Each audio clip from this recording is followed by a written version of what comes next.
Hey there, old guy back again. Hope you're having an awesome day. Thanks for tuning in. What I thought I'd do today is go over GarageBand. Basically, get a lot of questions about my the DAW that I use and how to use a DAW in general. And I've been using GarageBand for probably over a decade at this point. So I'm going to just go over some real quick things as an intro.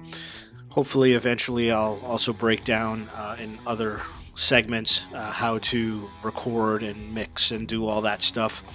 But I just wanted to show people what GarageBand is all about. So go ahead and I'm going to click on GarageBand. This is what pops up, and there are some templates that that Apple already has put in there, which I don't use. So I always go to just empty project.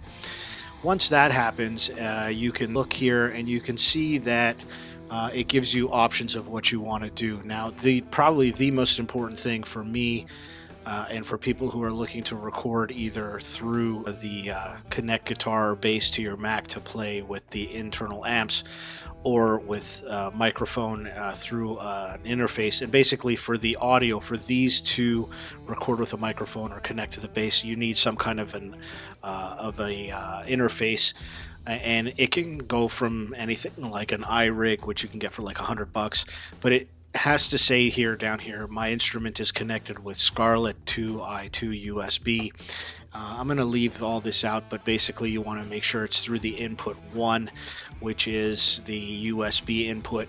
And the way to kind of find out if you're doing good with that is you go to GarageBand up here on the left and you go down to Preferences, and then you switch over to Audio MIDI, and you can see output devices, built-in output. That's what you're hearing and seeing. And also you want to see your input device as the interface itself. So once you do that, I'm going to kind of show you some of the things you can do if you have, if you want to play one of the software instruments rather. You can see that right now it's the classic electric piano, and you can actually use your keyboard, your computer keyboard, to to create music. You don't really need a separate MIDI controller or something like that, and you can see how it can scroll through. And this is basically available. There's a ton of sounds. You can kind of, if you click down here, you can see all of the sounds you can do. Orchestral, you can see you can do brass, choir, harp. So, and that's way down here on the left. If you click that, you can change what kind of instrument you want to play, and again, right with your keyboard right here. If you want to get fancy, you can buy an additional USB keyboard controller, which is what I use, and use that keyboard itself rather than using the computer keyboard, but you can. Now, to delete this track, you would go up to Edit, or Track, sorry, and Delete Track. And once you do that, it pops this back up. Now, the other thing that is absolutely incredible with this GarageBand is the ability to have different types of drummers going on in there. And the incredible thing is you can design your own drums, or you can use the loops. And this little icon all the way on the top right is the loop browser, and there are just an incredible number of loops that you can use if you want to do the drums. These are all the drum loops that are in the, you can see this huge list, and you can basically copy and paste these. So if you don't like the groove that GarageBand gives you right off the bat, you can delete that and then just slide over another groove and play that, and it'll automatically add in another track. As you just saw, you don't have to use this top bar. You can just right click on the track itself and delete track down there, and now you've got your groove. So again, you've got this huge plethora of drum rhythms and drum beats for just about every style. And the cool thing about the looper too is you can see there's all kinds of loops for other instruments as well, like piano. Here's a bunch of loops for piano you can use. Now, one of the cool things too is if you look up here, this gives you the information about your song. So if you pick a piano loop, for example, and it's not in the key you want, you click on this and you can actually change the key by single clicking left on that, and then you've got a huge list of all the keys, and you could basically do that for any instrument that provides a loop. And you can see, like I showed you, there are just a ton, even woodwind loops, string instrument loops. And as you start building this, you can again change the key signature, you can change the tempo, you can change the time signature, and just by this drop down where you can do all that through this little bar up here. You can also have a metronome going while you're playing. And also this 1, 2, 3 thing is really cool because it'll actually count you in before the recording starts. So when you press this record button, it'll count you in and then start up. So you can see just a huge number of potential options for you. Now, one thing that a lot of people get hung up in is when you actually get Garageband with your new Mac, iMac, whatever, it doesn't have all of these loops in there. It has a few basic ones, but you actually have to go and update all the loops, and you can kind of do that. It's almost automatic because it'll show you the ones that are missing, and these are actually updated quite a good bit also. So every few months I get a message saying that, oh, there's new loops to update. Another function that GarageBand gives you is to extend that just one kind of portion. Just like that, you just kind of right click on the end and just pull it out till as long as you want.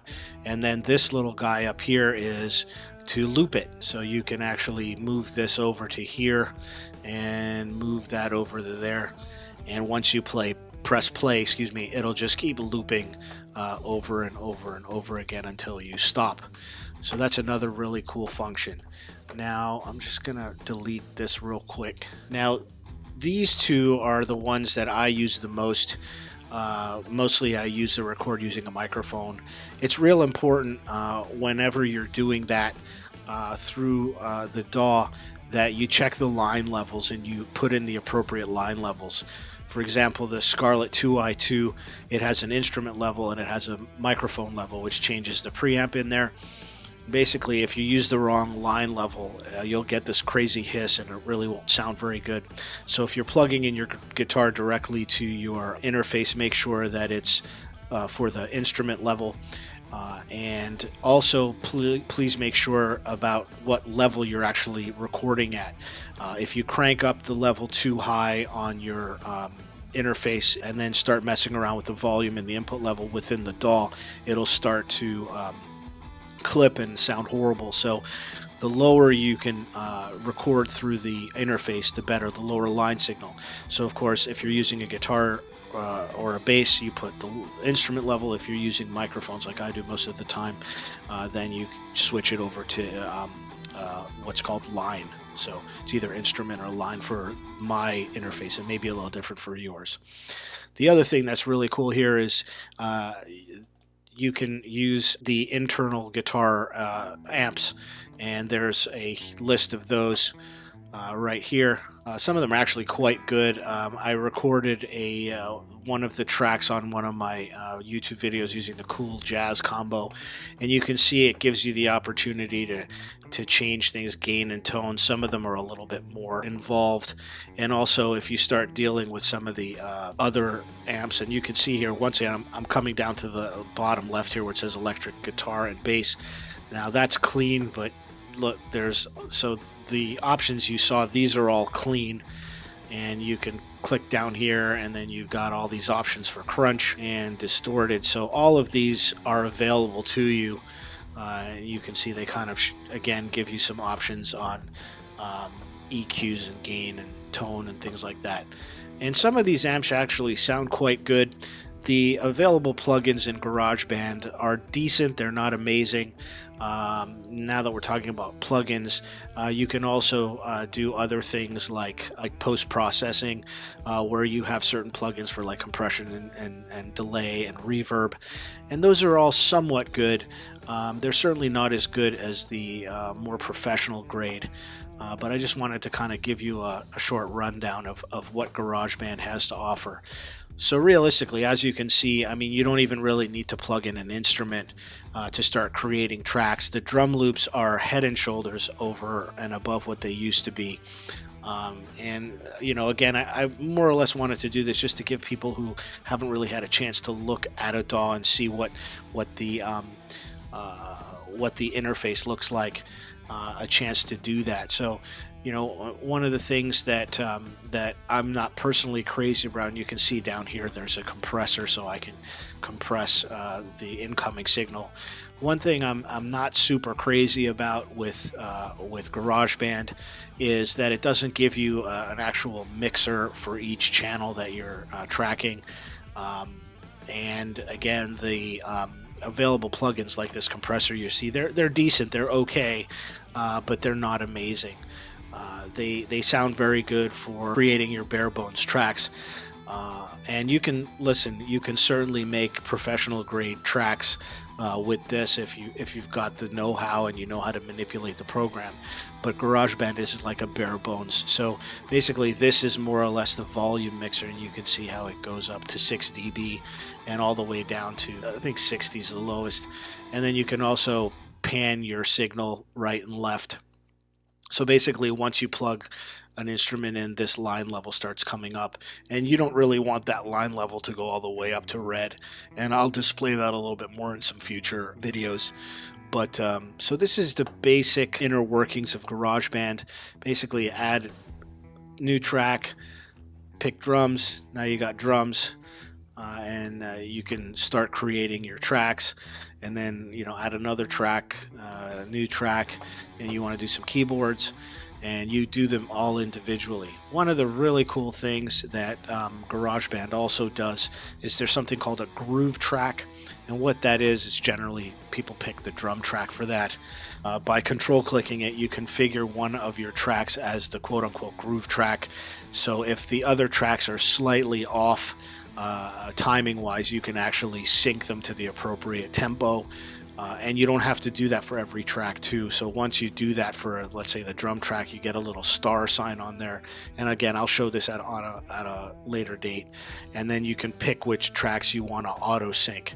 So it's really an easy tool for people who aren't used to recording themselves and keeping time. It's a really great way to kind of sync everything up and teach you how to do that.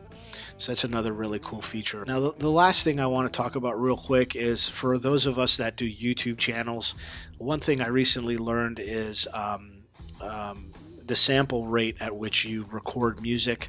GarageBand only lets you do 44.1 kilohertz just for audio to video conversion. So when you're putting your track into an iMovie or another video editor, those video editors, and this is a worldwide standard actually, are designed to work at 48 kilohertz. So if you're not recording at 48 kilohertz, it can distort the signal a little bit, kind of over compress the signal and kind of make it sound a little strange. I've run into that a little bit with some of my YouTube videos where within GarageBand it sounds amazing. I put it into iTunes, it sounds amazing, and then I put it into iMovie and the sound is a little off. One, because iMovie by default enhances the video, which you have to turn off, but also it's because of that 44.1 to 48 kilohertz conversion.